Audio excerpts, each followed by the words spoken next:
Hello guys, welcome back to the Beastie Room. Now we're going to do another rehouse today, and we're going to go back and do one of the more staple tarantulas of the hobby, and another beginner spider, and that is in fact the Brachypelma hamorii, which is a really popular spider, and pretty much one of the ones I think back in the day when I was a youngster. They were mainly smithies back then, or what we thought was smithies, and then the hamorii come along, and there's this little bit of fuzziness about what's what, and I'll be honest with you, I get confused myself, and it all gets a bit tied up. But we have got here today a Brachypelma hamorii, and she is in this box here. It's a female, and we are going to move her over. Now we're going to put her in this exo. Now this is a 30 by 30 by 30 exo. Now you will know, you regulars will know, I do prefer the Komodos. And that's because rather than having the front doors like this, they just have a sliding top. So there is no access, only through the top. With the Exoterra, we got opening doors at the front as well. Now, which is really cool, because it gives us obviously another option. But as you can see, we've got all this plastic in the front, which is a little bit of an eyesore for me, because I like to be able to look at it like that, which is what our Komodos give us. But I know an awful lot of you use these, so I figured, why not? We'll do one in one of these. So we're going to move her over. Now with the brackies, we can keep it so simple, really simple. Because they are, all of them without a doubt, they're all little bulldozers, and it don't matter what you do, they'll have a really good go at completely redoing it all. Right, so we've got some of our lovely camera lady has made up some new substrate for us because we were running out. Look at this. Now this is just a mix of potting compost. There's also actually a bit of miracle grow in here as well. Don't use a lot of that, but there is a little bit in here, and that is because we had some literally left over in a bag, and rather than waste it, I thought, well, we might as well give it a go and see what, throw it in. We have used it before, there's no problem with it. We actually got asked only the other day, people often send pictures through of different bags of potting compost and bits and pieces that they picked up, and want to know whether they're safe or not. Now I've found, and I've used a lot of different ones over the years, the multi-purpose composts are, I've not found one yet that's been bad. And I know a lot of people worry, they get a little bit confused about this business about fertilizers and insecticides, and I've not found any to have any insecticides in. They don't have anything in them. What you will find is like these things here. I've got some here, these little balls here, these are fertilizer balls, and they literally just break down over time and secrete the plant food into the soil, so that when you're using them for your potted plants, it's basically like a built-in food source for your plants. Now that's not going to cause any harm to your spiders. It's not going to give them any harm at all, and there's no reason why one of them would want to eat one of these things anyway. They're an inanimate object, so I've never seen one chewing on one, so I really don't expect them to be eating them. But you know, pays to be cautious. But in this instance, I don't think there's any need to worry. So we're going to have a simple thing here. So all we're going to do is have a bit of bark here. Our spider can get in under there. We're going to put a plant in here as well. See, look, we can make use of these doors at the end. All rather clever stuff, isn't it? So we're going to put one of these in. Now I find these succulent plants are probably one of the best things that we can use for things like the brachypelmas and stuff like that. One, because we're not using a lot of water in these, and our brachy's, anthropelmas, any of these sort of species, they do quite like a little bit on the dry side. So that being said, we do, let me just put a bit more in there, we do like to give them a bit of moisture as well. So I don't keep them bone dry. I know a lot of people say that they like it sort of like very desert. Even desert species, I don't like that now. Now I've put that in there, I don't like it. Even desert species, they still require some humidity. You know, they actually enjoy a bit of humidity. So I don't like to keep them really, really dry. I don't think it's beneficial to them at all. All right, put that back like that. I really didn't like that. What it needs is just a little bit. I put too much in, didn't I? See, this is what I like about setting up these different enclosures. You can just play around with them, put bits and pieces in to your heart's content, change it as much as you like. Even to the point of when we've got our spider in there, there's still no reason why, if you're not happy with it for whatever reason, you can't just tear it all apart, start again. Spiders are very, very good at changing their environment. You know, people often worry about, you know, breaking down webs and things like this.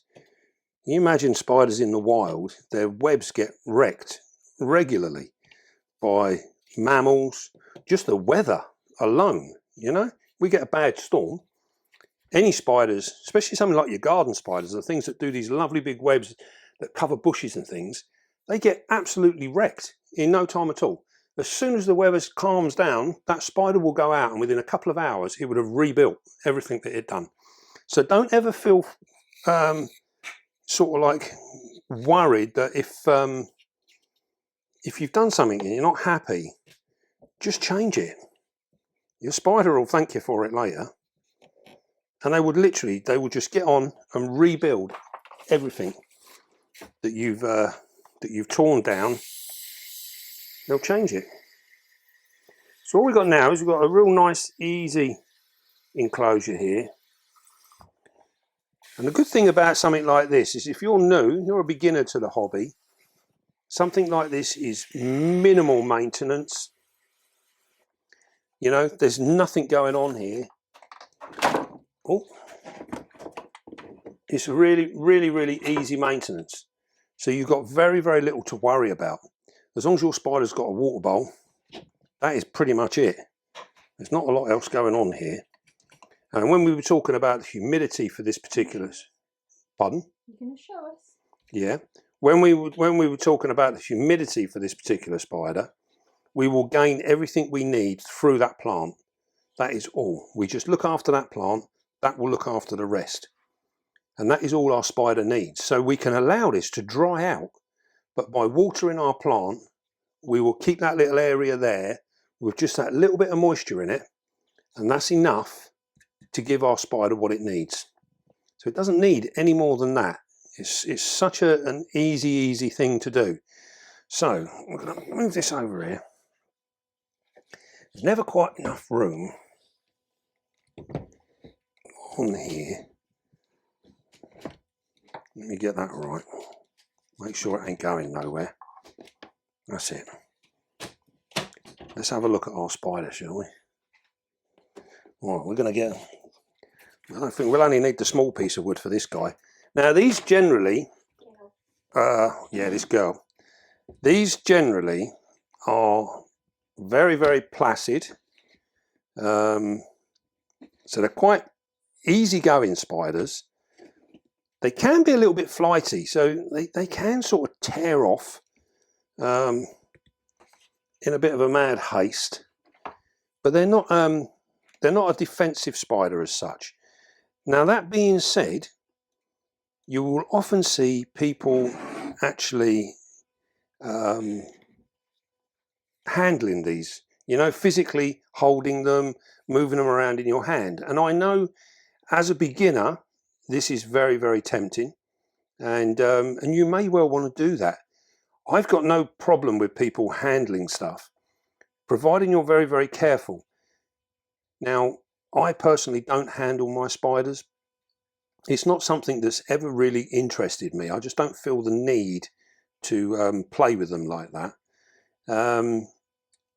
But one thing to bear in mind, even though this spider may well be classed as a beginner spider, it is still capable of biting. And even though they've got a mild venom, that venom is still likely to cause you some problems and some discomfort. So the other thing that these guys do to actually protect themselves is they kick urticating hairs off of their abdomen. So whenever we go near one or muck about with one, that's normally the first port of call, is it will try and kick hairs. So I'm wondering whether I get it in a catch cup and put it on the log, or we try and just walk it straight out onto the log. I think we try and walk it out, I think. Yeah, why not? We'll see what happens. So what we're going to do, we're going to put our piece of log on there. Can we put it in the bowl? No, it's not going to be. So what we're going to do, we're going to get it on there, and then we can tilt our thing here. And what we're going to do, we're just going to touch her very gently. What we want her to walk, but without feeling concerned and kicking hairs. She is a beautiful specimen. She's like, I'm not 100% sure what you're trying to do here, but that is the way out. There we go. And we can get her to go. There we go. We've got no, whoa, look at that. Just as I say, no kicking hairs. She has a little go. You notice though, although she's going through the motions, she's not actually kicking any hairs. So she's looking rather lovely there. So if I turn her around a little bit,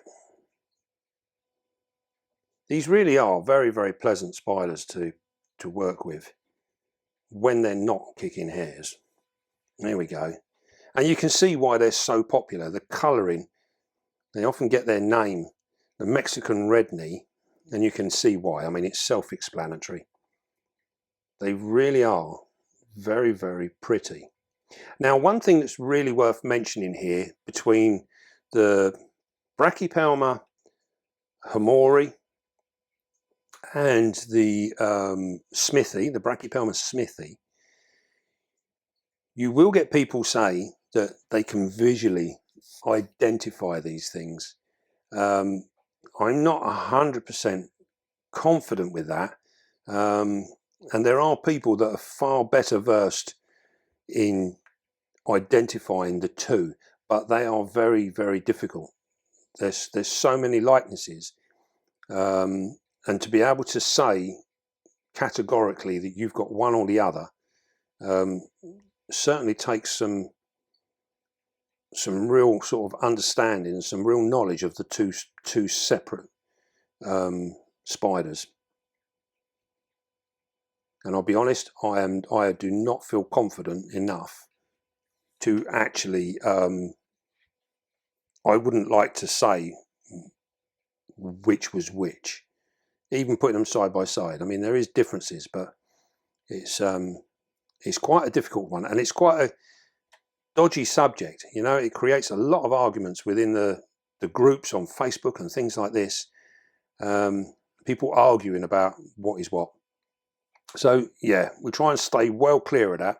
This is one of them spiders that I think if you're getting into breeding and things like this, you need to make sure that you've definitely got the correct spiders before you attempt to pair these.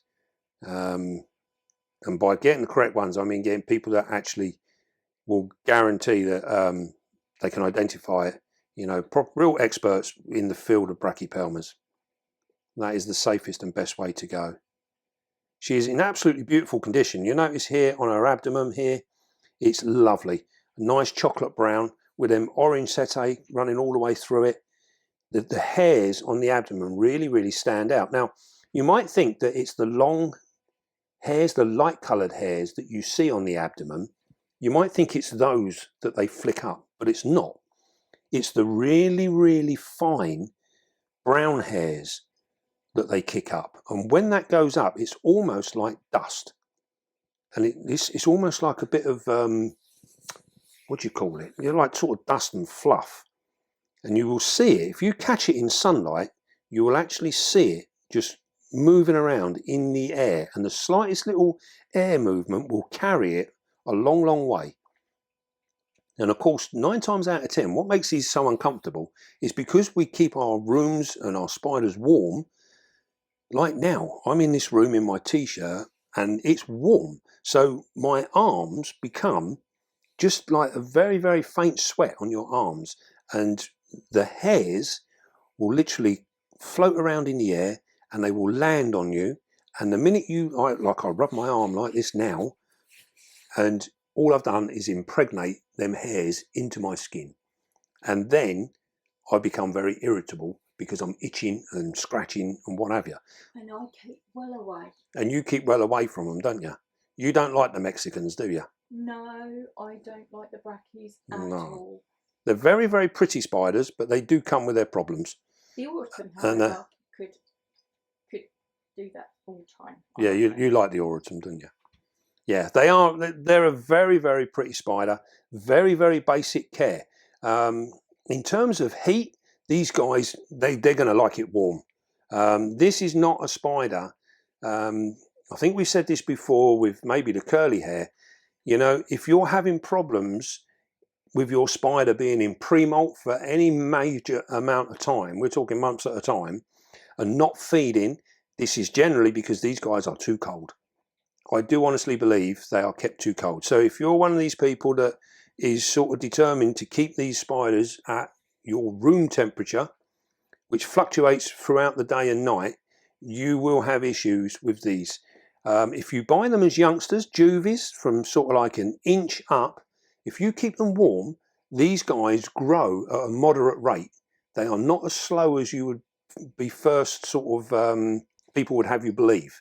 You know, with steady feeding and a good temperature and a nice bit of humidity, these guys will thrive and they will grow quickly. So I think one of the major sort of old wives' tales, and one of the things that puts people off of buying these as slings, is because they believe they take forever to grow. If you get the conditions correct, they don't take long. They really don't. They will grow at a really nice rate, but you must keep them warm. You know, they like it warm. So with ours, they like it up around 80, even higher. You know, when we have the height of summer, these guys feed like mad. They become very, very hungry and they molt well in the summer. And this is because we have an added humidity within our room, because summertime is very, you know, it's moist. We've also got that heat, everything. It's all, here she goes, it's all literally moving in the direction that these guys like. You think these guys come from Mexico, whereas in the daytime, it's blisteringly hot, and of a night time, it cools right down, and this is when they get their humidity. It cools down even to the point where in Mexico, night times can actually be cold, and you get a dew develop over the ground, and that is where you're getting that humidity. Where they disappear to in the daytime, in their burrows, underneath rocks and things like this, it's a higher humidity under that area than what it will be in the open area. Yeah, because in the open area, we are blasted with sun. So all our humidity disappears and it's bone dry. So, you know, bear that in mind when you're keeping them. That little bit extra, they will love you for it. Right, so she don't look like she's much of a one for walking, does she? No. So what we're going to do, we're going to bring her over here Actually, we're trying. We can get her to have a little wander on the log. Yeah. So what we do is we just be very, very gently. We just touch her very gently. We're just stroking her there. You see how she's not reacting. That's all we're doing. So if we wanted to move, you see now she's not moving. She's just sort of like, what's going on over there? If we want her to move, we'll go to the other side. And what we can do is we move the leg, you see? You see how, look, she picked up her front leg straight away. And what we can do now, we can move along. And there you go. And then now we can literally walk her to where we want her to go. So if we want her to come up here, what we'll do is we'll go with this leg first, because we go for this leg because we want to turn her in this direction. So we're going to move this leg like this. You see, straight away, she's already heading. Move this leg. Yeah. And all we do is we very, very gently. Now, because we don't want her to go over the side of the wood, we come to the other side. You see? And now she's moving back. She's going to be centralised on the log. We come over here. We just move her. Move this one at the back. And you see how we just literally slowly, slowly walk her along. So what we'll do now, before she jumps off the end, I'm going to pick her up. I'm going to put her on there. What we're going to do now, we're going to get her to walk off the end. So what we do, we turn in her. So we're going to move these legs. Get a turn. There we go. See how we guide her? Let her go. We want her to go in the enclosure, not out of it. There you go. And you see there how we can steer her to where we want her to go. And she's in. Simple as that. No hair kicking. That was absolutely amazing. I'll put this back down here so you can get a little bit better view. So hopefully there you would have seen there, if you've got your spider out and you need to maneuver it, you can see by, depending on which leg we touch, depends on which way our spider is going to respond to it and which way it's going to try to walk away from it.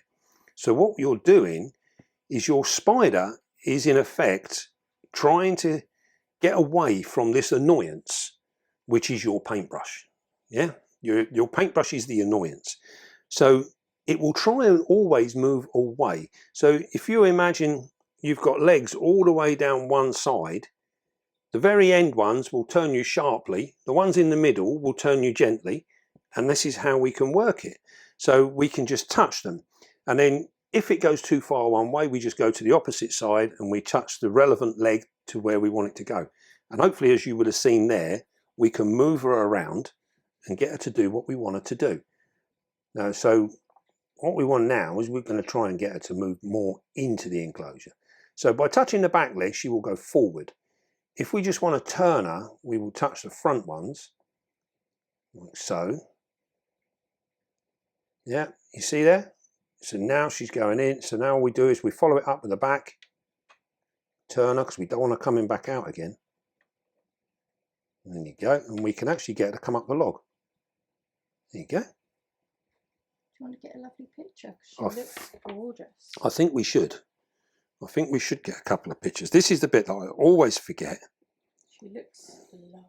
I'm sure you've got lots, but I will turn this around because I never remember to do the pictures. So we'll do that. Get that one. And then what we're going to do actually, we're going to try and get her to come up on the log. Get her to move. You've got to remember now, it's fine doing this sort of thing because we're not putting our spider through any kind of stress. You know, if she wasn't entirely happy about what we're up to, she would start to react.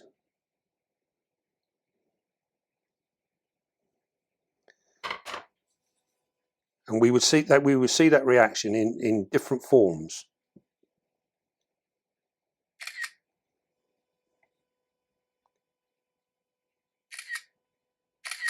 All right, that will do for that.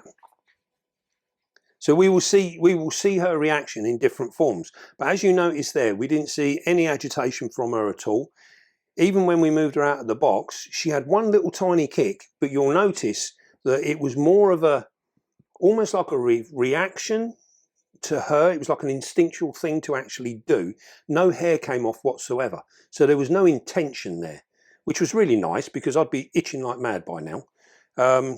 So we saw that we had no problems at all. If you look at her abdomen, you'll see that she is a very, very calm spider anyway. There's no baldness or anything there. She's looking absolutely superb. Really, really, really pretty spider.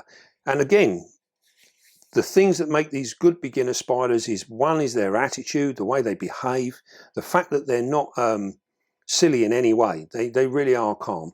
And they make really good display spiders. So they're always out and about. I guarantee you we will come back later and she will still be sitting around on this log, you know. Whereas many of the other spiders will hide away, they'll disappear.